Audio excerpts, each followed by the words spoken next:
భర్త: ఏమోయ్ సరోజ, నాకో కలొచ్చింది. భార్య: ఏమని వచ్చిందండి? భర్త: నాకు రెండో పెళ్ళైనట్టు కల వచ్చింది. భార్య: మంచిదే కదా. భర్త: ఏం మంచి, రెండో పెళ్ళి కూడా నీతోనే. సుధీర్: ఏంట్రా అంత దీర్ఘంగా ఆలోచిస్తున్నావు? వినోద్: ఏం లేదురా, నిన్న మా దగ్గర బంధువులు ఒకరు చనిపోతే చూడ్డానికి వెళ్ళా. అక్కడ ఒక ముసలావిడ ఏముందో తెలుసా?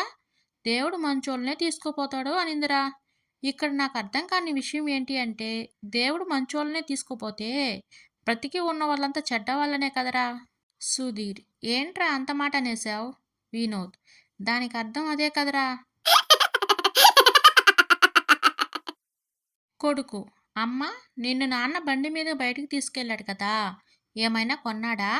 తల్లి: కొనడం మాట పక్కన పెడితే బండి మీద ఎప్పుడూ మీ నాన్నతో బయటికి పోకూడదు. బండి మీద వెళ్ళేటప్పుడు ముందు కూర్చున్నోడి సంగతి పక్కన పెడితే వెనకాల కూర్చున్నోడి పరిస్థితి మరీ ఘోరంగా ఉంటుంది. ఎలా అంటే, ముందు కూర్చున్నోడు ఎన్ని మాటలు చెప్పినా అవి వినపడినా వినపడకపోయినా వినిపించినట్టు నటించాలి. చూడు, ఆ ఆ ఆ అనుకుంటూ పోవాల్సిందే. అదేం కర్మరా బాబు. అబ్బాయి: ఇదిగో అమ్మాయి, ఐ లవ్ యూ. అమ్మాయి: మొన్ననే కదా నా వెనక పడనని మాటిచ్చావు. అబ్బాయి: సవా లక్ష అంటాం, అవన్నీ పాటిస్తామా ఏంటి? అమ్మాయి: నీకు ఒక విషయం తెలియదేమో. అబ్బాయి: ఏంటది? అమ్మాయి: మా నాన్న పోలీస్. అబ్బాయి: చెల్లి, నన్ను అపార్థం చేసుకుంటున్నావు. నీ వెనక ఎవరైనా పడ్డారనుకో, వాళ్ళకి తోలు తీయడానికి ఎవరో ఒకరు ఉండాలి కదా. అందుకే నేను నీకు కాపలా ఉన్నాను అంతే. వెళ్ళమ్మా వెళ్ళు, మీ నాన్నగారిని అడిగానని చెప్పు.